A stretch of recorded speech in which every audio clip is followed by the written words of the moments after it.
지금 보시는 이 평온한 추가집 풍경, 1870년 조선 한양의 모습이지만 이 고요함은 곧 산산조각 나게 됩니다.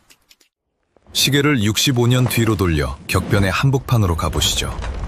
도착한 곳은 화려함과 비극이 공존하는 1935년 경성역입니다. 어떻습니까? 빌딩과 전차가 생경한 거리. 이곳은 더 이상 조선의 수도가 아닌 식민지 제국의 도시 경성일 뿐입니다. 소달구지가 덜컹거리던 자리에는 택시와 인력거가 거친 숨을 내뱉으며 사람들을 아슬아슬하게 스쳐 지나가고 있군요. 도로 한복판을 굉음과 함께 질주하는 전차. 집신신고 걷던 이들에게 이 거대한 기계는 마법이자 공포였습니다.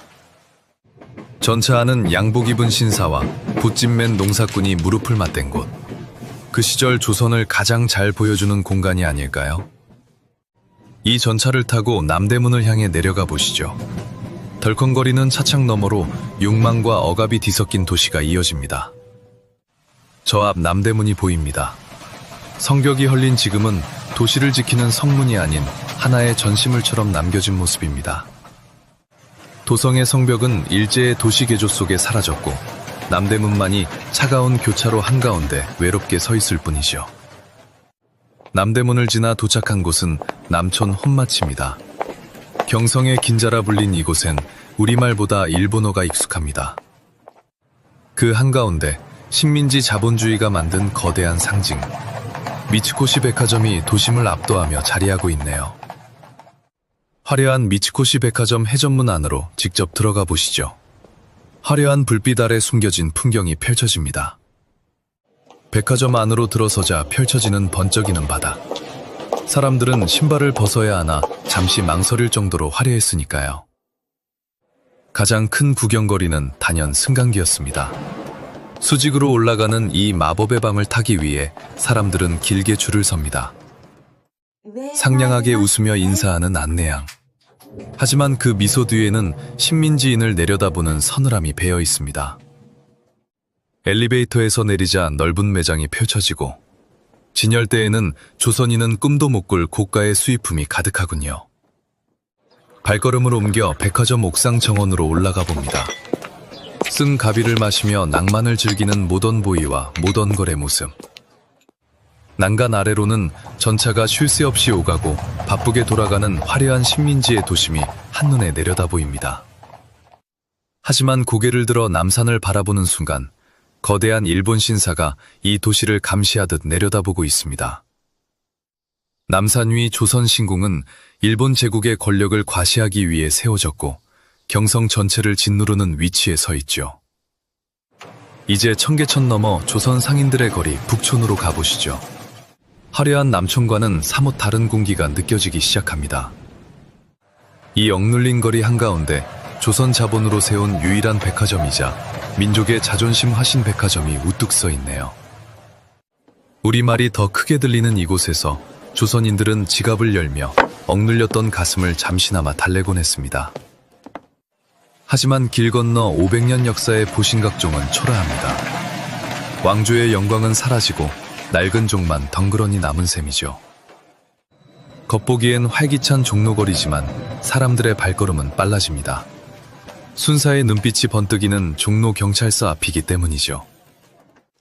조국을 외치던 수많은 청년은 이곳으로 끌려와 어두운 취조실 안에서 고통스러운 비명을 삼켜야만 했습니다. 독립만세가 울려 퍼졌던 탑골공원은 노인들의 쉼터가 되었고 사람들은 검열로 누더기가 된 신문을 보며 한숨을 내뱉을 뿐입니다. 그래서였을까요? 사람들의 유일한 해방구는 극장이었습니다.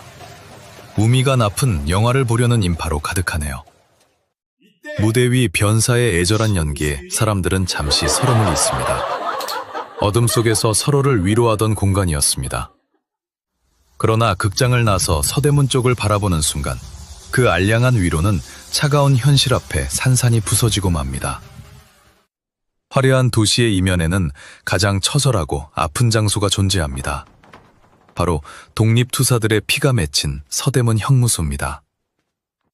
조국을 되찾겠다는 일념 하나로 독립투사들은 이곳에서 끔찍한 고문과 모진 신문을 온몸으로 견뎌야 했습니다.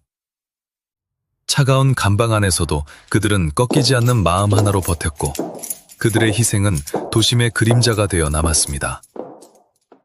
이 고통의 뿌리를 따라가면 경복궁을 가로막은 거대한 건물, 식민지 통치의 심장인 조선 총독부가 서 있습니다. 모든 행정기관과 군사 권력이 집중된 이곳에서 일본은 조선의 정신을 말살하고 제국의 전쟁을 준비했죠. 전쟁으로 치닫던 일제는 경성을 병참기지로 만들고 거리 곳곳엔 군용 트럭이 쉴 새 없이 흙먼지를 일으킵니다. 내선 일체를 강조하는 산전 문구가 거리마다 나부끼고 우리말 대신 일본어 서형이 강요되던 시기였습니다.